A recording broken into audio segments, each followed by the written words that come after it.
Hello and welcome. The Blues rack up another win and find themselves 8 points and percentage clear of 5th. A very good place to be heading towards the pointy end of the season. Now, I love my use of audio bites, so let's listen to this quote handpicked from Vossi's post-game presser. Who does this apply to? I think his leadership's been outstanding this year.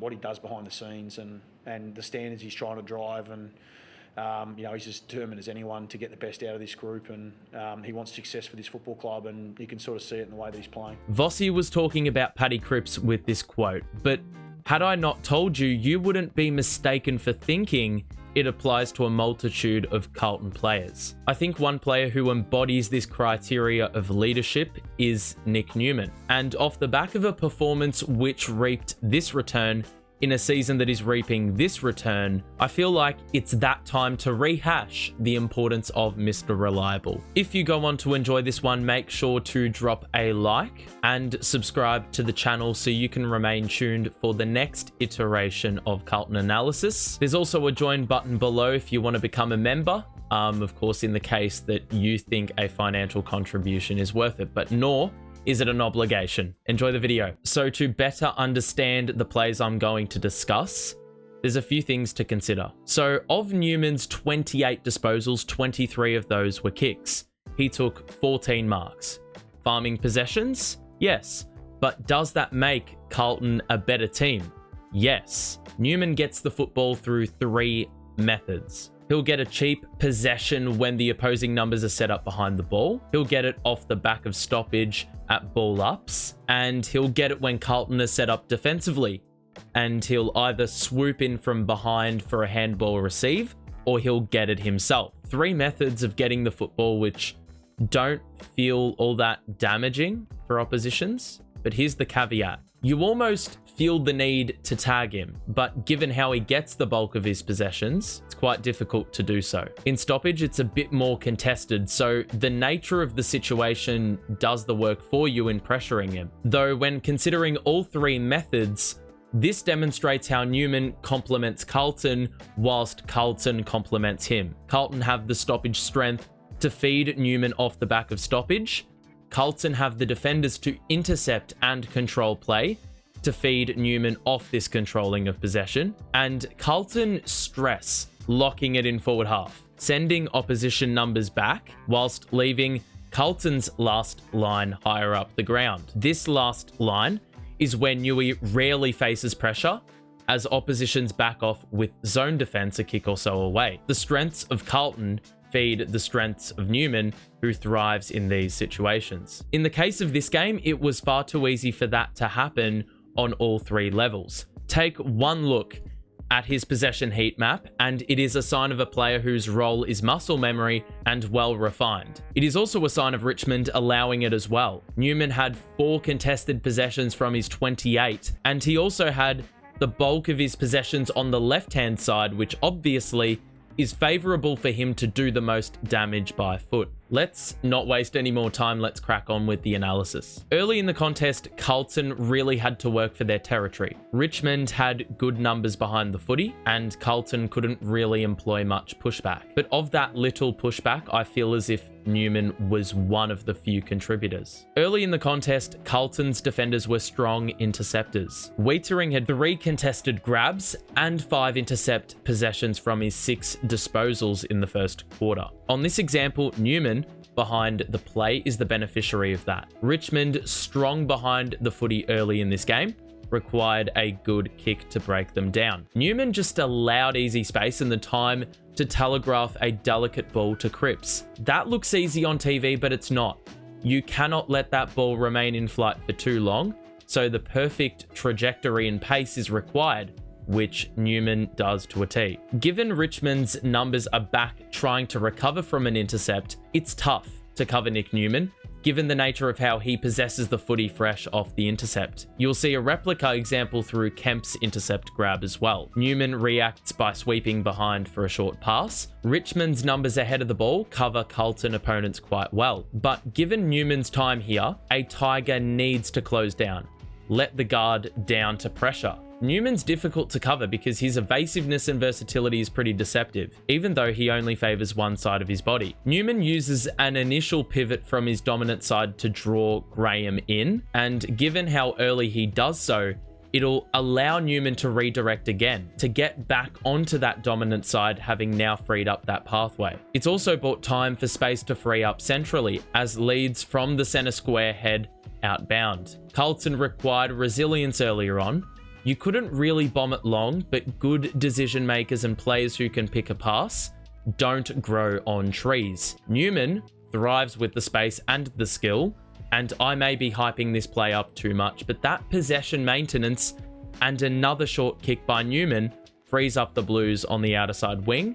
And in seasons gone by, I know what result usually eventuates from this starting point. Love this one from Newman early on after taking an intercept grab. Newman's kick has to be centimetre perfect and is, allowing Mackay to elevate and basically promote an interference by Nankervis. It's a good move. Bit of a shame we didn't use a non-key position player for this switch, because Harry Mackay is kicking to where he should be, but it allows for repeat stoppage 50 out directly in front of goal, which is a good place to be and allows for versatility with space on both sides available for operation at stoppage. And this is just about my favourite kick of Newey's all game. After earning a free kick rather fortuitously, this is what he's dealing with. Not really any blue options available, outside of this one where the threat of two Tigers closing the kick down is very real, given the distance required to reach Acres. Newey can't kick low and flat with this Tiger in the firing line a few meters away. And he's also got a kick to the right side of Acres to favour the multi-Tiger threat. Off two steps, I don't know if he meant to hit the exact spot he needed to because it was a bit of a sprayed kick, but instead of a contest here and potential re-entry from 50 to 60 meters out, the flawless placement on the kick has added vital ground for a Blues team to establish a reinforced defensive structure behind the ball in this moment as they get it to center wing, and it was done at a valuable stage where they really struggled picking the opposition apart. My point is proven as Richmond intercept that very next kick. As the game transitioned from the first half to the next, Carlton preyed on the easy kill. Carlton brought liveliness and sharpness to their performance, and this is where players like Nic Newman could beef up his score involvements, as he, among others, congregated in the attacking mid-phase of the ground. This, of course, due to Carlton playing predominantly in their front half. Here's what Michael Voss had to say about that shift from the first half to the second half. I just sort of felt like we needed to energise the game a bit. Yeah, it just felt like we're probably playing a little bit too conservative and a little bit safe. So half-time, we rather sort of talk about that and how we correct some of the contest. Gives a little bit more territory on the game. So starting off with this example, Carlton have intercepted a clearing kick from the Tigers 50, feeding into some of that territory improvement. Nic Newman starts on the left-hand side, and I'm not sure if this is by design. His placement means if Richmond switch in the back 50, it's covered. And same goes if, like we see here, Carlton want to do the same entering the 50. Tyler Sonsie, earlier watching over Newman, left him wide open for Carlton to deploy an attacking switch, where they gain meters and open up the fat side. Sonsie now needs to close down, given the space, with Richmond's numbers deployed a kick behind. As we saw before, Newman loved a good sidestep on Graham. This is a bit similar, just higher up the ground. Given where Newman's positioned on the left-hand side, if you try cut his dominant side off, you're allowing a corridor kick. But do the opposite and you feed into the switch, as the space Carlton are spreading towards favours Newman's left. Newman can just manipulate oppositions like this, and that occurred in this situation because of a switch of play that seemed pretty innocuous to concede, with all of Richmond's defense back. But that is the difficulty that comes with the Newman coverage. We'll see a stoppage sequence here where, courtesy of Newman's placement on the back of stoppage, Carlton looked to him to alleviate the pressure from the epicenter of the contest. So he can now assess and deliver the kick. Even despite kicking on his opposite, it's better than some Carlton player entries I've seen on their dominant side. This is for the competitiveness it allows aerially and the strong roving efforts that get included as a result. In my eyes, the two most dangerous spots in open play on show here. the hotspot where the ball landed, and the 50 to 70 meter range, where Newman was based for the good that arises with the right ball user. And Newman is the guy you want in those areas, as we've seen here.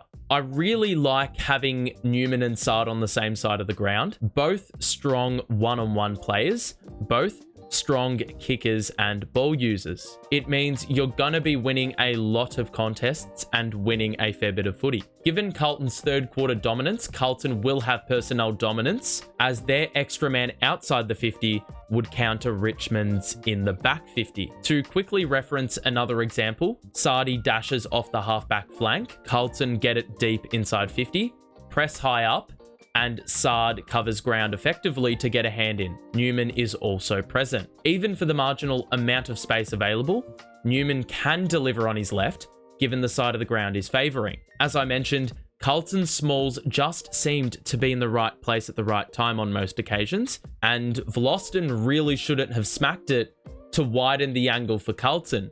But a good penetrating kick certainly helps, and Newman as an extra number was handy to rebound it back into Richmond's defensive 50. Back to this example, the Boyd kick opens it right up, and I think even if the kick-in board wasn't available, having Boyd, Newman, Saad in this formation for a switch is a lovely setup. The deliverance of the kick is pretty high quality by Boyd usually, and the halfback play on the left can be fed into cleanly, rapidly, and with serious threat. Now, aside from the rubbish insufficient intent call, because I know it was bullshit, it's a 3-on-1 in the space that complements the run, two of which are Saad and Newman. We've talked a lot about where Richmond are placed relative to Newman's possessions if Carlton dominate territory.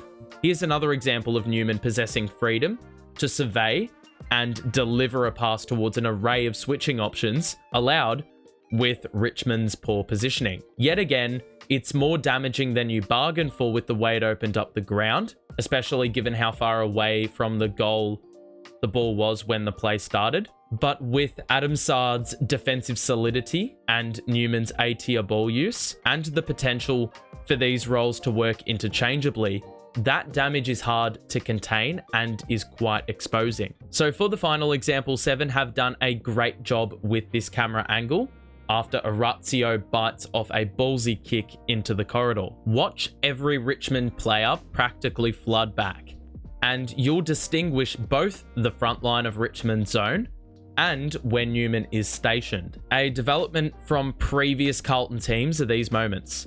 Akers, not defined by his kicking, would usually lob up a kick to Charlie, even though the numbers are unfavourable if the ball goes to ground, which happened a lot with Charlie on this day. Additionally, because he's wrong-sided for a right footer, this kick may go 10 rows back. As Richmond collectively push back, Newman pushes forward as Carlton do the same in a wave, and he can present as a relieving kick, even still in an attacking position. As we've said before, Newman is a bit manipulative with how he falls onto his left from this side of the ground. Bolton has to close, but he can't allow the corridor not only for a kick, but for the potential handball receive on offer. But going outside 5 has allowed Newman to kick with his left, across his body, inside the 50 to a strong area, highlighting that difficulty of covering Newman once again, given that setup. Now, you may not necessarily win clean football with the nature of a kick like this,